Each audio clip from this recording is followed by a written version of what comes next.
Bom, pessoal, meu conhecimento sobre o direito à cidade se intensificou quando eu, estudante de design, resolvi fazer o meu mestrado relacionado para estudar um escritório de design que dividia as suas atividades do dia a dia entre trabalhos comissionados e não comissionados. Eu queria entender como que funcionava essa estrutura do escritório, que tinha grandes empresas, mas que também dedicava o seu dia a dia para projetos não comissionados que resultavam em ações ativistas. O escritório em questão foi o Grupo Bijari, em São Paulo, e a maioria dos projetos ativistas do grupo estavam relacionados ao espaço urbano. E, a partir daí, eu acabei intensificando o meu conhecimento a respeito de gentrificação, especulação imobiliária e o direito à cidade. O direito à cidade, que implica no direito a habitar, a viver a cidade, experienciá-la, a festa, ao rolezinho, por exemplo. O direito aos equipamentos e serviços básicos, o direito na participação da gestão do espaço público. Vocês, por exemplo, moradores de Indaiatuba, não gostariam de decidir junto com a prefeitura o que poderia acontecer na sua cidade, o que poderia acontecer no parque ecológico, por exemplo, numa praça perto da sua casa? O direito à cidade, a gestão democrática da cidade, ela está no Estatuto da Cidade, que é uma lei federal de 2001, e que estabelece, entre outras coisas, diretrizes para garantir a gestão democrática do espaço. Você, como pedestre, por exemplo, às vezes não acha que o carro ele tem mais prioridade do que você? Existe mais espaço para o carro do que para você, pedestre? A gente tem um plano de mobilidade, Plano Nacional de Mobilidade, que também é uma lei e que estabelece, entre outras coisas, priorizar o pedestre, os veículos não motorizados sobre os motorizados e a equidade do espaço público. Eu, como moradora de São Paulo, na época, eu vivia de perto essa desigualdade entre carro e pedestre. E aí, para falar um pouquinho disso, eu trouxe essa imagem, que ela é uma imagem do Google Maps, de um bairro da Baixada do Glicério, em São Paulo. É um bairro que eu já realizei um trabalho lá, por isso que eu trouxe essa imagem. Aqui a gente tem uma escola pública, ali em cima. Aqui, nessa imagem, eu marco os espaços a área construída. Aqui a gente tem a escola, que eu falei. Aqui, na outra parte, eu marco a área voltada ao pedestre, a calçada. Notem que aqui a gente quase não tem calçada, ela é inexistente. Aqui a área de travessia, e esse é o espaço destinado ao automóvel, a circulação e o estacionamento de automóveis.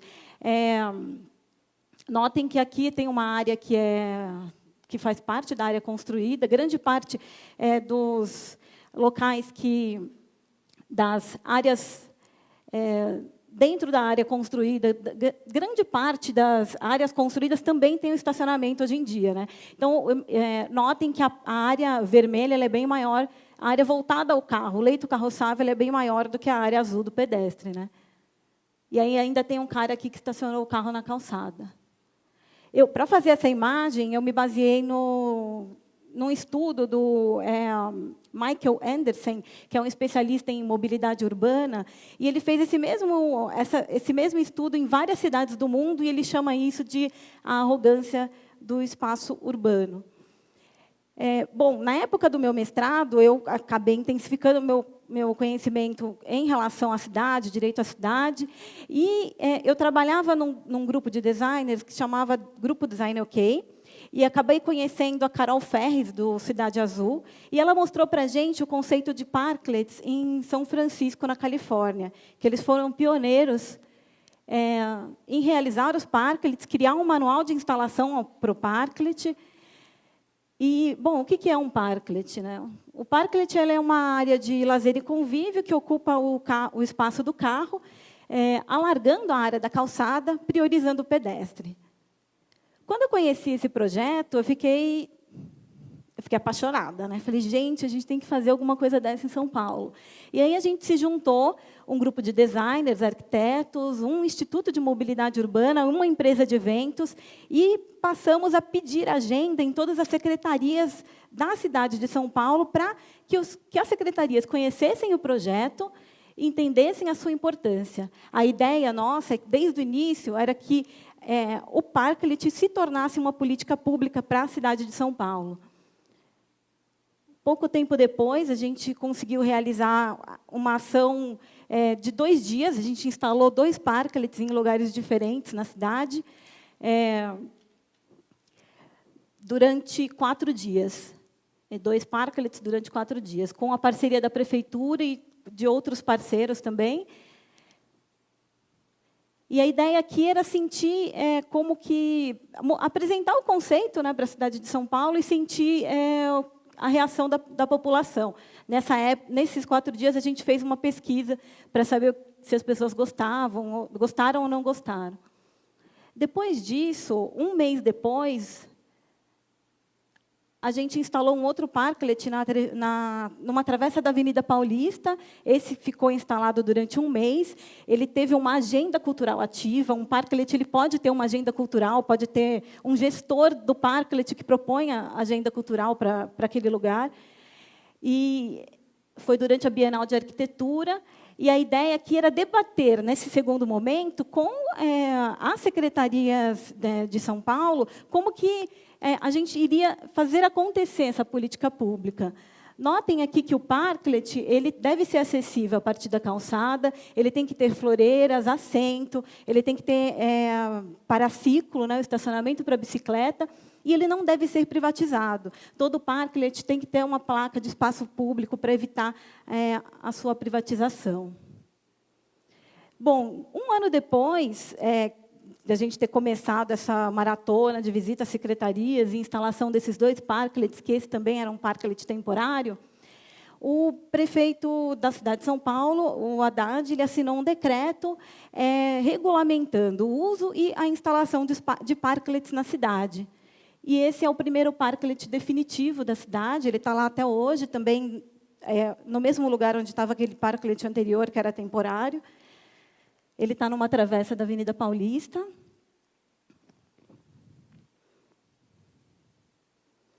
E, bom, é claro que o parklet ele não resolve todos os nossos problemas de mobilidade urbana, mas uma política de parklet para a cidade, ela traz consigo uma série de coisas boas, como, por exemplo, os cidadãos passarem a discutir com a prefeitura o uso adequado do espaço público na cidade.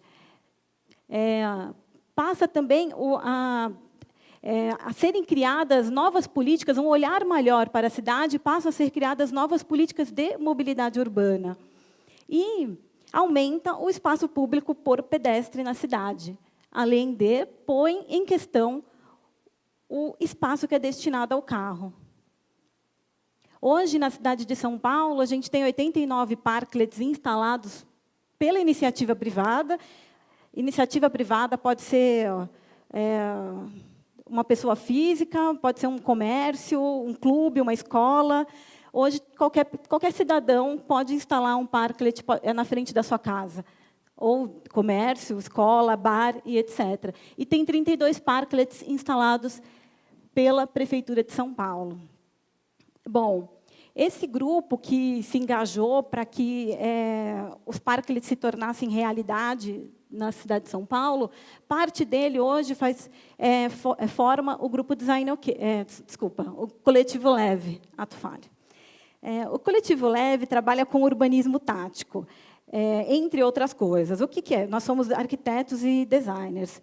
O urbanismo tático ele visa, através de ações flexíveis e de rápida implementação, entender o que aquela comunidade, um bairro, um local necessita, e aí para isso, a gente faz uma pesquisa de campo, a gente interage com a comunidade local, para só depois realizar um projeto. A gente acredita que projetos que não aconteçam esse projeto, esse processo da interação com a comunidade local ou com a população, eles podem, muitas das vezes, ser um projeto que pode acabar sendo um projeto errado para aquele determinado local.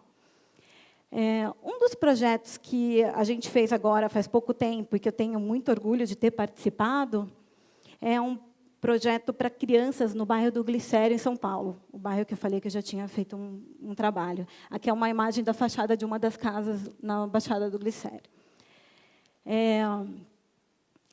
A gente, o Coletivo Leve, foi convidado pela ONG Cria Cidade, que é uma ONG que faz um trabalho muito bonito, há mais de 2 anos ali na região. Eles trabalham com as crianças, os seus familiares, numa metodologia de escuta das crianças, dos seus desejos e dos seus anseios, e tentar tornar esses desejos, anseios, em realidade. E a ONG convidou o Coletivo Leve para poder pensar os espaços públicos para as crianças na cidade. O bairro do Glicério é um bairro que possui 8 cortiços, essa região, 3 escolas públicas, alguns institutos sociais, e é listado pela Prefeitura de São Paulo como uma região em situação de vulnerabilidade. E a ideia desse convite era poder pensar o espaço público para essas crianças que, grande parte delas, pelo menos as crianças encurtiçadas, elas ficam grande parte do dia na rua, porque na sua casa não tem muito espaço para poder brincar. E nem é muito agradável, às vezes a mãe manda a criança para a rua, porque é melhor ficar na rua do que dentro de casa. E hoje em dia, hoje em dia as crianças, a maioria das crianças não brinca mais na rua, e aqui a gente tinha uma situação um pouco diferente. Bom, a ideia do Coletivo Leve e da Cria Cidade foi de criar intervenções ali no bairro, em alguns lugares do bairro, e essas intervenções elas seriam conectadas por circuitos, criando circuitos lúdicos para a criança, experiências lúdicas para as crianças, para elas conviverem melhor ali na rua, no bairro. A criança que brinca na rua, que realiza atividades ao ar livre, ela promove o seu senso de comunidade, porque ela acaba brincando, não é na escola, não é como na escola que ela está brincando com crianças da mesma idade, Ela acaba encontrando crianças de outras idades e crianças menores, o que acaba aumentando o seu senso de responsabilidade, crianças com outros conhecimentos e que acaba aumentando o seu senso, senso de sociabilidade também. Aumenta a atividade cognitiva, porque quando a criança brinca ao ar livre, ela acaba se relacionando com o espaço, aumentando a sua percepção com o espaço, entendendo os limites e até aprendendo como lidar com o inesperado. E a criança, quando brinca na rua, ela aumenta a sua relação com a cidade, com o bairro, e aumenta o seu senso comunitário. E essa criança ela vai ser um futuro cidadão. Quer dizer, a criança já é uma cidadã, desculpa. Bom, e aí, pensando nos circuitos lúdicos, a ideia para realizar esse processo, a gente demorou quase 1 ano, Então, realizamos oficinas com as crianças, oficinas de escuta, oficinas de desenhos, prototipação com caixas de papelão e Lego, até chegar ao produto final.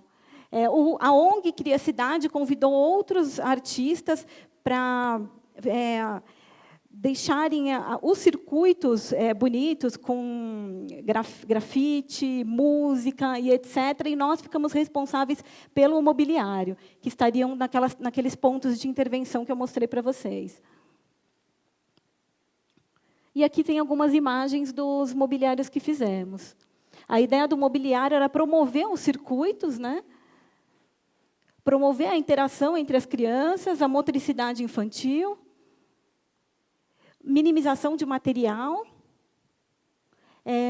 E a impossibilidade de acúmulo de lixo, que era um grande problema na região.